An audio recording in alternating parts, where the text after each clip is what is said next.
অবশেষে চালু হচ্ছে 360 ডিগ্রি হলিস্টিক রিপোর্ট কার্ড। আগামী বছর অর্থাৎ 2025 শিক্ষাবর্ষ থেকেই চালু হতে চলেছে এই হলিস্টিক রিপোর্ট কার্ড। এবার অনেকের মনেই প্রশ্ন উঠতে পারে, কি এই হলিস্টিক রিপোর্ট কার্ড? আসলে এটি একটি রিপোর্ট কার্ড।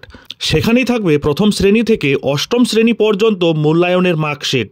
অর্থাৎ কোনো ছাত্র বা ছাত্রী সে প্রথম শ্রেণী থেকে অষ্টম শ্রেণী পর্যন্ত পরীক্ষায় কত নম্বর পেয়েছে সেটা একটি রিপোর্ট কার্ডেই দেখা যাবে।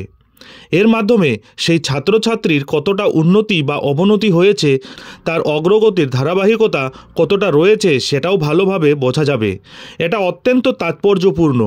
তবে এই রিপোর্ট কার্ডের মাধ্যমে বেশ উপকার হতে পারে ছাত্রছাত্রীদের।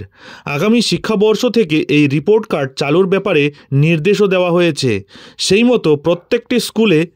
মতো প্রত্যেকটি স্কুলকে বলা হয়েছে যাতে এই শিক্ষাবর্ষ থেকে প্রত্যেক পড়ুয়া কত নম্বর পাচ্ছে সেটা নির্দিষ্ট রিপোর্ট কার্ডে যেন নথিভুক্ত করা হয়। এই রিপোর্ট কার্ডের একটা সব থেকে ভালো দিক হলো কোনো ক্লাসে কোনো ছাত্রছাত্রী কতটা উন্নতি বা অবনতি করলো সেটা বোঝা যাবে।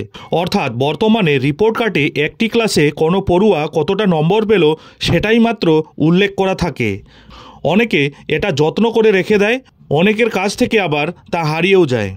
এবার একটাই রিপোর্ট কার্ড যেটা খুললেই বোঝা যাবে আগের ক্লাসগুলিতে সে কত নম্বর পেয়েছিল, কোনো একটি বিষয়ে তার অগ্রগতি অথবা অবনতি কতটা হলো সেটাও এই রিপোর্ট থেকেই বোঝা যাবে। এই নিয়ে শিক্ষানুরাগী ঐক্যমঞ্চের সাধারণ সম্পাদক কিঙ্কর অধিকারী বলেন, এই উদ্যোগ যথেষ্ট প্রশংসার। তবে তার সঙ্গে তিনি কিছু প্রশ্নও তুলেছেন। বিদ্যালয়গুলিতে যে পরিকাঠামো রয়েছে সেই পরিকাঠামোর মধ্যে এগুলির বাস্তবায়ন করা অনেক ক্ষেত্রেই সমস্যার। সার্বিকভাবে উন্নত পরিকাঠামো, যথেষ্ট সংখ্যায় শিক্ষাকর্মী না থাকলে এই ভালো উদ্দেশ্য কোনোভাবেই সার্বিকভাবে সফল রূপায়ণ করা সম্ভব হবে না। সারা রাজ্যে প্রাথমিক বিদ্যালয় এবং উচ্চ প্রাথমিক বিদ্যালয়গুলির বেহাল দশা সর্বজনবিদিত।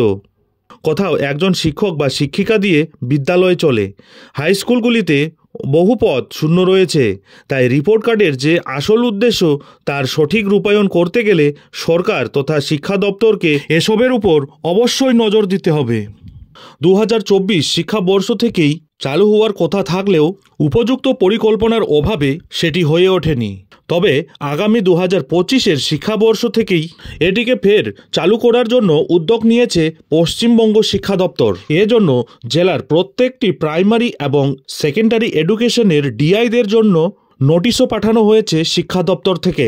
2025 শিক্ষাবর্ষে প্রথম শ্রেণী থেকে অষ্টম শ্রেণীর হলিস্টিক রিপোর্ট কার্ড চালুর জন্য জেলা অনুযায়ী গোটা রাজ্যের জেলাগুলিকে দুটি ব্যাচে ভাগ করে 21 এবং 22 নভেম্বর অনলাইন ওরিয়েন্টেশন প্রোগ্রাম আয়োজনের নোটিফিকেশন প্রকাশ করেছে স্কুল শিক্ষা দপ্তর। হলিস্টিক রিপোর্ট কার্ড নিয়ে নভেম্বরের 21 এবং 22 তারিখ জুমের মাধ্যমে একটি ওরিয়েন্টেশনের আয়োজন করেছে স্কুল শিক্ষা দপ্তর। নির্দিষ্ট তারিখ অনুযায়ী কোন জেলার কবে হবে সেটা দিয়ে দেওয়া হয়েছে। আগামী শিক্ষাবর্ষ থেকে হলিস্টিক রিপোর্ট কার্ড চালু করার জন্য মাধ্যমিক এবং প্রাইমারির ডিআইদের নোটিশ পাঠিয়েছে স্কুল শিক্ষা দপ্তর। এবার থেকে আগামী শিক্ষাবর্ষে ক্লাস 1 থেকে ক্লাস 8 পর্যন্ত একটি রিপোর্ট কার্ডেই সমস্ত তথ্য থাকবে। এটি 2024 চালু না হলেও আগামী বছর অর্থাৎ 2025 শিক্ষাবর্ষে কিন্তু চালু হতে চলেছে। তার জন্য আগামী 21 এবং 22 নভেম্বর ট্রেনিংয়ের আয়োজন করা হয়েছে। এবার এই দুদিন ডিআইদের মিটিংয়ের পরেই হয়তো কোনো গুরুত্বপূর্ণ সিদ্ধান্ত নেওয়া হবে। এই বিষয়ে শিক্ষানুরাগী ঐক্যমঞ্চের সাধারণ সম্পাদক কিঙ্কর অধিকারী বলেন, হলিস্টিক রিপোর্ট কার্ড যেভাবে তৈরি করা হয়েছে তাতে একটি ছাত্রের শুধু শিক্ষাগত দিক নয়, সার্বিক দিকগুলি উঠে আসবে। ছাত্রছাত্রীদের সার্বিক মূল্যায়নের ক্ষেত্রে তা অত্যন্ত উপযোগী। শিক্ষাদানের কাজ ছাড়াও ছাত্রছাত্রীদের এই সার্বিক দিক তুলে ধরার জন্য যথেষ্ট সময় দিতে হবে শিক্ষকদের। কিন্তু তার জন্য সর্বাগ্রে যেটি দরকার সেটি হলো বিদ্যালয়ে পর্যাপ্ত পরিমাণে শিক্ষাকর্মী এবং উপযুক্ত পরিকাঠামো তৈরি করা।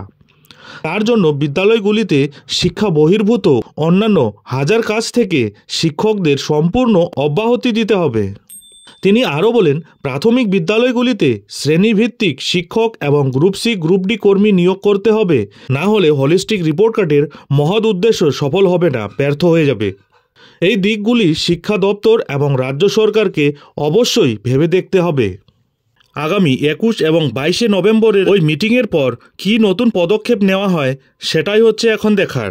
এই হলিস্টিক প্রোগ্রেস রিপোর্ট কার্ড নিয়ে আপনাদের কোনো মতামত থাকলে অবশ্যই আমাদের কমেন্ট বক্সে কমেন্ট করে জানাতে ভুলবেন না। যাই হোক, এখন এখানেই শেষ করছি। এই ধরনের পরবর্তী আপডেটগুলি ঠিক সময় মতো পেতে অবশ্যই চ্যানেলে চোখ রাখুন।